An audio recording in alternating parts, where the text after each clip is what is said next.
Good evening and welcome back to the Coach's Corner. With me as always is the coach Ian Bain. My name's Kevin Papa and we're here again for another Wednesday edition. Coach, 2 straight wins, 28-0 over Taunton. Second seed in the tournament. Got to be feeling good right now. Yeah, a good strong end of the season.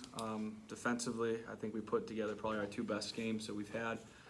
Obviously, Mansfield sandwiched in there, but I mean between OA, Attleboro, and then Taunton, we've had 3 out of 4 really strong performances by the defense. So a lot of positives, still a lot to work on, a lot to coach up, but we're in a better position than most. So the first series of the game, they punt. They go 4 plays, I think. They punt. We have no Palmieri, no Gula. We have a sophomore, Grady Ellis, running the ball. Junior. Oh, junior, I'm sorry. 3 straight runs in the game plan, or is that to show the kid a little confidence, or maybe show the line a little confidence? No, I mean, as most people know that watch us, just because it's a called run doesn't mean that it will be a run. And, first down we got a couple yards. What we got for a look told us to run the ball. Certainly if they had run something different, then we would have thrown it. Second down, we got another look that we liked for the run. Got a good gain, and then it's 3rd and 2, and then it's just, again, the look that they gave us suggested a run, and that's what we went with. We didn't execute as well as we should have, but I wouldn't say any different than any other game plan. Just sometimes, that's the thing about what we do is what you see us run for a particular play doesn't mean that that's what was called. We do give our quarterback a lot of freedom. We do check a lot. We do have some audibles, some built-in alerts and things like that. So, everything was run as it was supposed to. So then we go, we get the defense holds them to a punt. Ball takes the crazy roll as punts always do, and this time we turn the ball over, not necessarily on our fault, but just because it rolls across somebody's ankle. It's one of those weird things where, it wasn't a great punt, and, even though you try to talk about those situations, you really can't overly coach up that short punt that isn't designed to be short, and it just happens to catch a kid that's trying to do the right thing and make a block and hustle. So, it is what it is, and at that point you got to respond to the adversity. And we do respond. The D goes 3 and out, and on 4th down, Cole Akato steps in front of a pass, picks it off. Very nice play.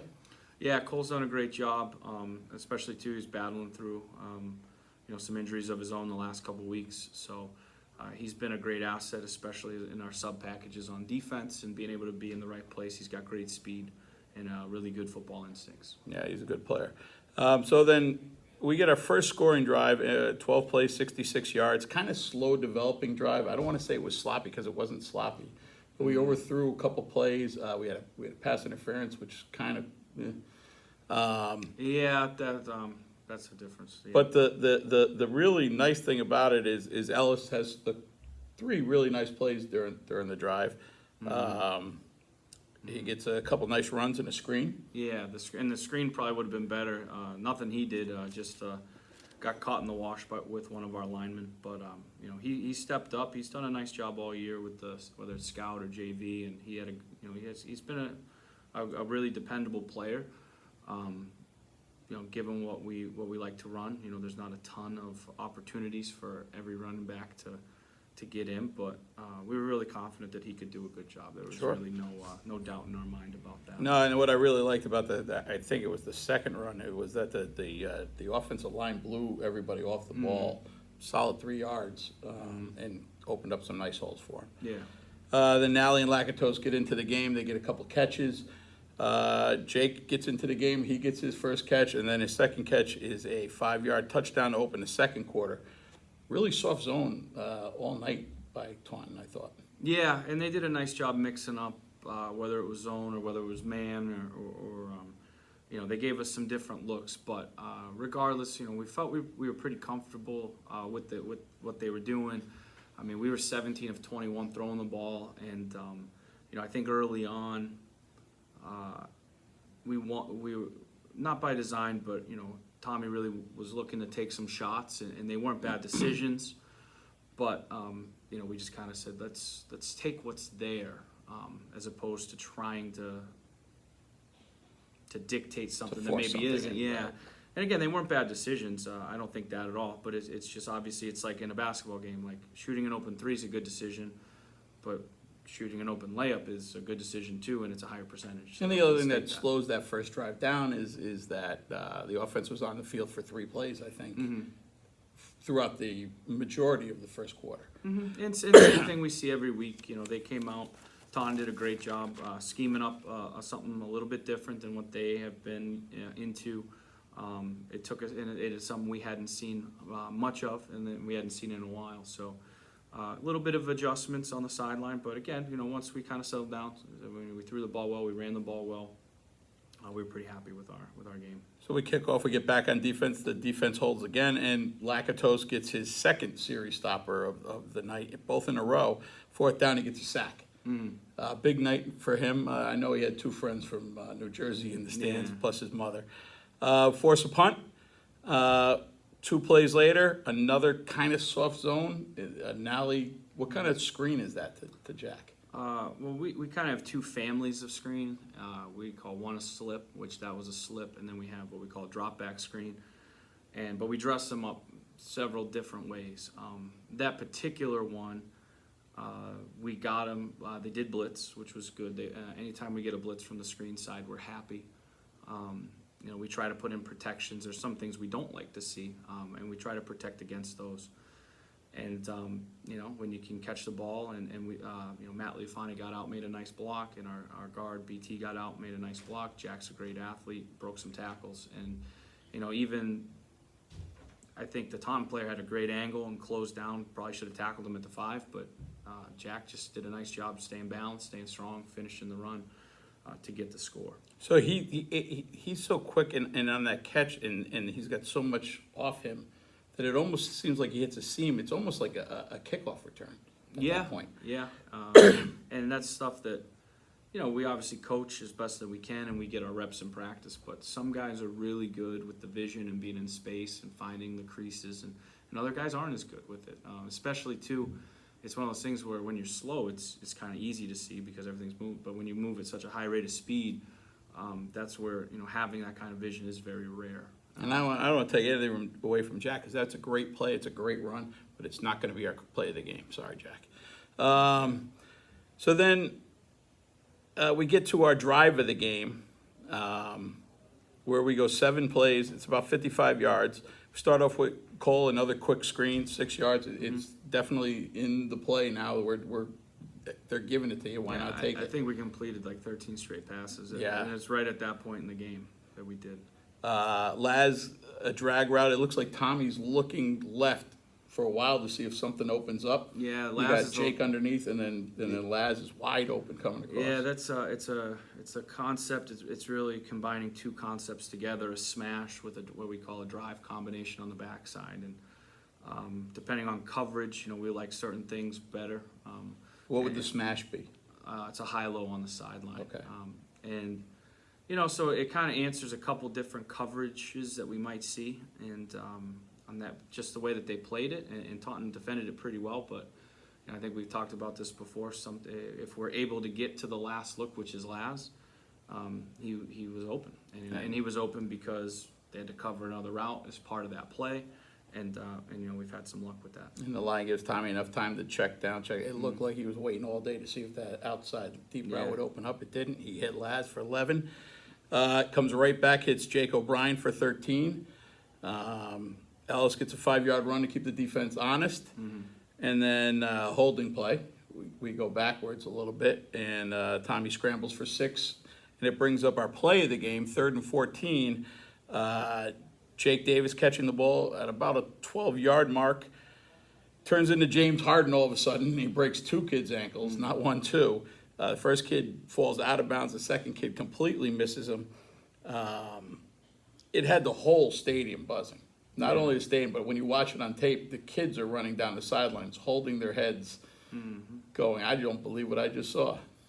Yeah, it's just it's a special play by a special player, and that's he has that incredible. ability. And we do, we talk about catching an isolation route like that and making the miss, whether it's dipping in to dip back out. In that case, he dipped out and came back in.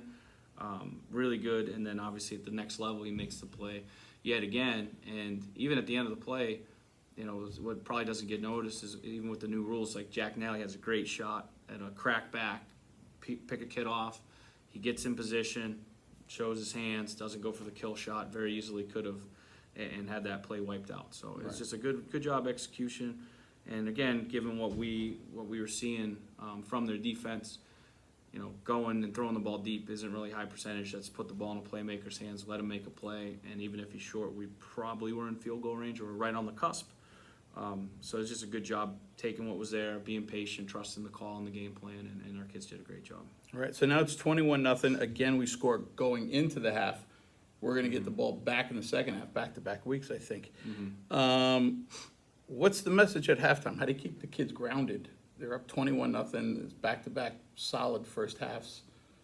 How do you keep them grounded and not just losing complete focus during that game? Yeah, I feel like I repeat myself, and Every it's probably week. it's not entertaining, but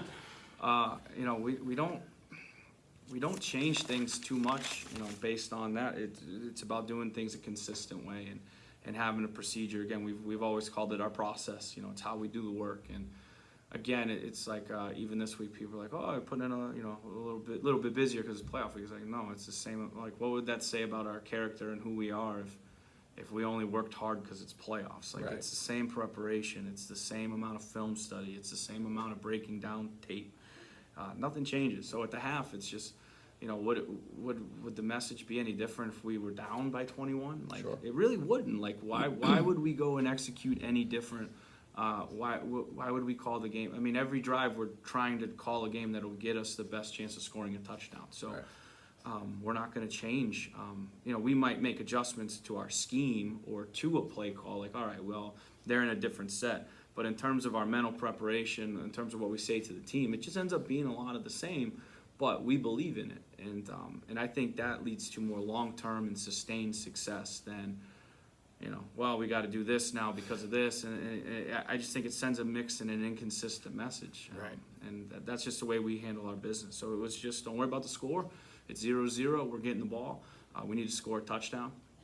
I understand it's senior day, but we've never looked at it any different than we need to go execute and win a football game. Right. And it worked out nice that we were able to get kids in by getting an extra score. But it doesn't change who we are, or what we're about, or what we're trying to accomplish.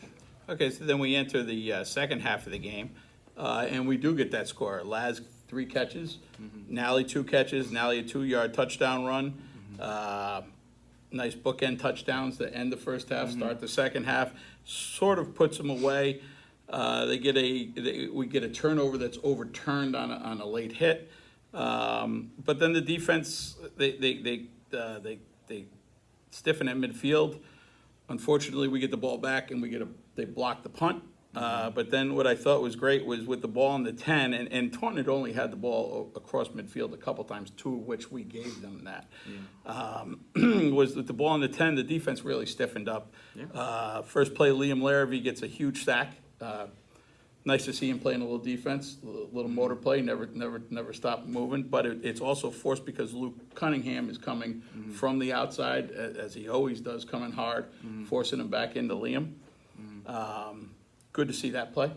Yeah, and that was a personnel that they had in the game, and we knew that the week before they had some luck and in previous games, especially in the low red area with some play action passes to the tight ends. So we knew that was an option, and to speak to Liam, he's just done such a nice job the last 3 years, of really developing each summer, and it's paid off here in year 4, where I don't know if when the season started I envisioned saying that he would be the guy that we needed on the D-line to really step up, because I think the world of him as a tight end, but he's really taken his role and run with it. And I think even if you'd asked Coach Brown last year with baseball, it was the same thing. Like, he had just physically changed his body, doing things that he, not for a lack of trying or ability, but he has made himself into a great athlete.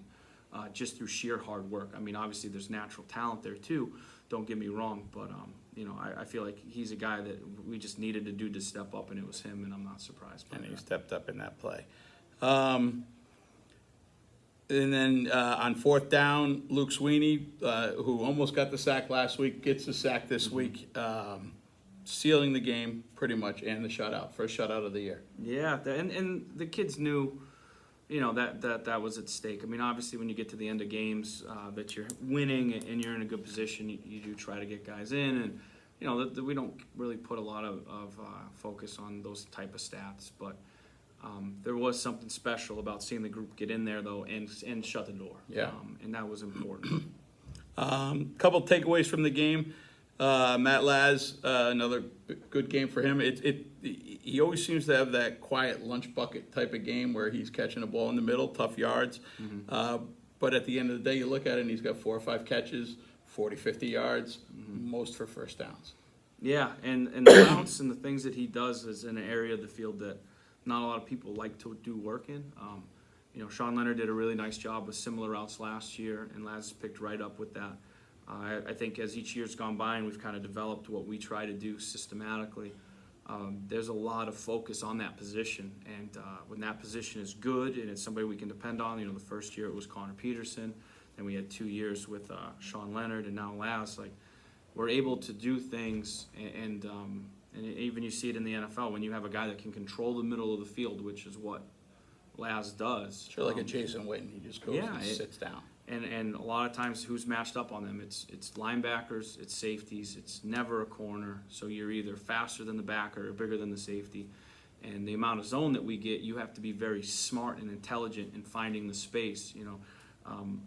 As good as Sean was, he learned the hard way against Brockton last year. He took one of those routes and he drifted in the zone and he got rocked.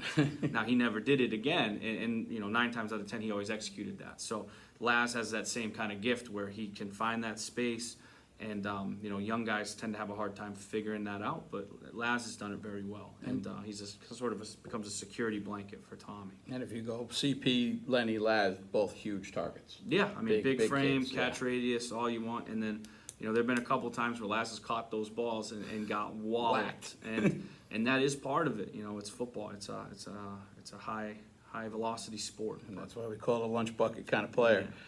Defense is playing very well. Are they peaking? Have they been playing this? I feel like they've been slowly getting better every single week. They've gotten so much better every week, and I think some of those games too you look at, probably I guess you would say are not as great performances. The first game against Milford, and a lot of new pieces, but we played well with the exception of a handful of plays, and obviously you got to play them all. But when you really look at the tape and isolate the game as a whole, if you can remove those couple of bad miscues, but they're miscues, we played well. Andover, you look at the points that they've put up this year, I thought we did a really nice job looking back on that one. KP, the offense, in the first half, we put the defense in bad spots. And, you can only give great teams short fields for so long, and that was really the case in KP and Mansfield. So I think that we've definitely improved. We've gotten better. I think that we're playing really hard. I think our kids are just so focused on what we're doing schematically each week, what we need to do to answer the call of what is our opponent doing well and what can we take away. So we're real happy with where they are, but obviously we got a lot of work to do. Absolutely. Jack Nally, Hockomock Sports Player of the Week. 2 things. 1, I love the Hockomock Sports website. I love those guys. They're great guys. 3, Jack has had several great weeks in a row now.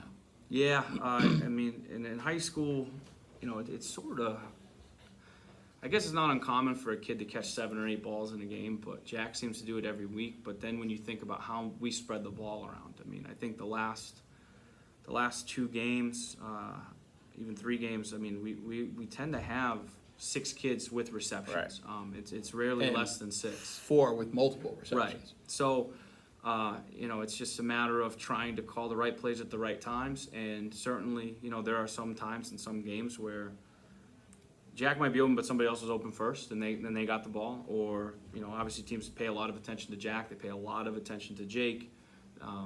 Obviously we just talked about Matt Lazarick and the things he can do. Cole. And Cole's speed on the outside, and Ben Jake Greco O'Brien, was here, and Jake then we have the O'Brien, running backs catching the ball. So, you know, a lot of times the plays that we call, we do have plays and they're designed to go to certain guys, and we try to call them at certain moments as we layer our game plan in the call sheet and sort of try to dictate the flow of the game.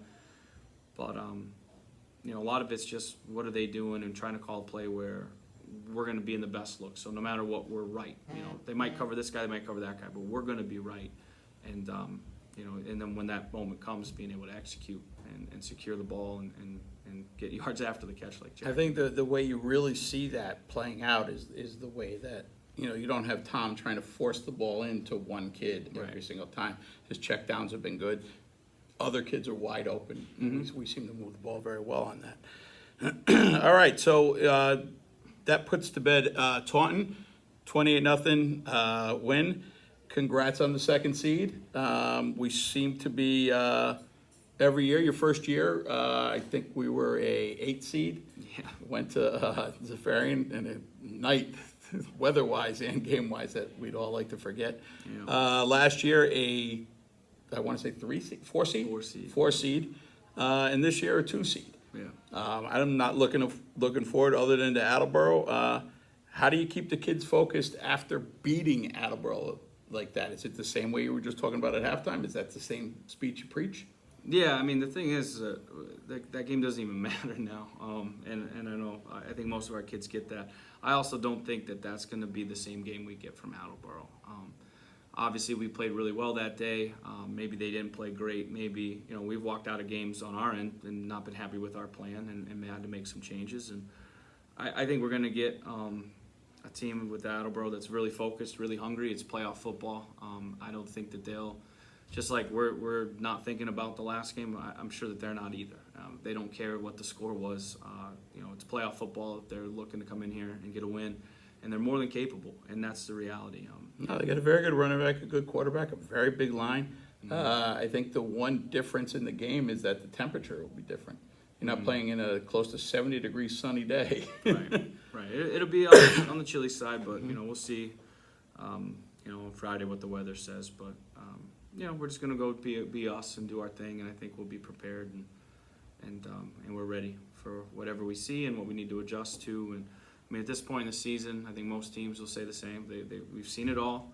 You know, we've seen 3 front, sack, even front, odd, nickel, whatever. And, you know, it's just trying to stay ahead of what they're doing, but be ourselves, play within ourselves, play in the moment, and go compete. Now, do you think in a game like this where you've beaten a team earlier, do you think they come out with not necessarily a different game plan, because you really can't change yourself at this point in the season, but do you think they come out with, you know, crazy trick plays?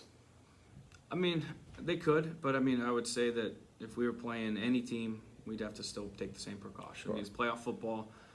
If you lose, you go home. So, you know, if you have certain things in the toolbox, use them. What are you going to save them for at this point? I mean, It's Right. like last year over at They have none Severian, to lose, right? we faked a punt in the Right. fourth quarter, and it's like, well, you know, we were going to win the game, and it really didn't matter that it was Severian. It really didn't matter. It was the fourth quarter of a game that we needed to do something, and you know, it didn't work out. But the decision was to run what would be called the trick play, and it was, you know, it didn't work quite how we wanted it to. But we did have a guy open. But a lot of times it's just, look, if this is it, what are you saving anything for? You gotta Right. just play your game. And it's, you know, about not being reckless, knowing their coaching staff and how well they're coached. They're not going to be reckless, but they'll have, I'm sure they'll have a couple things that they like against us, and it's like, well, there's no point saving this for tomorrow, so let's go. Sure. And they ran a fake punt against us last year in Game 7 of the game that determined that 4 seed, and it was a great fake punt. And actually, that's this punt we stole when we ran against Severian. I liked it so much, but you know, so it's just. But again, it's not any different. If this was any other playoff game or any other game, you know, we got to be ready for all that, and we've got to prepare as best as we can and read keys and be disciplined and sound in everything that we do, fundamentals, and you know, it's the little things that are going to win us this game. So, Sure. But that's always our message. Okay, so we have a couple questions of the week. The first one is, with 3 turnovers on punts in the last 2 weeks and a blocked punt, what do you do to fix that? Is there Nothing. any way to fix that? Nothing. After the first 2 games of the year, somebody asked, "Have special teams been a Right, point of there emphasis was a because point we were of doing so emphasis. well?" And now it's, what do we do differently? I mean, the reality is nothing. I'm happy with the way that we prepare. We need to execute better. Yeah, the fumble the fumble this week on the punt was just a graze of a kid who was doing his job blocking. Yeah, the blocked And- punt and the is blocked one punt. I'm pissed off about. But that's neither here nor there. We've adjusted some things in case we see something similar. But I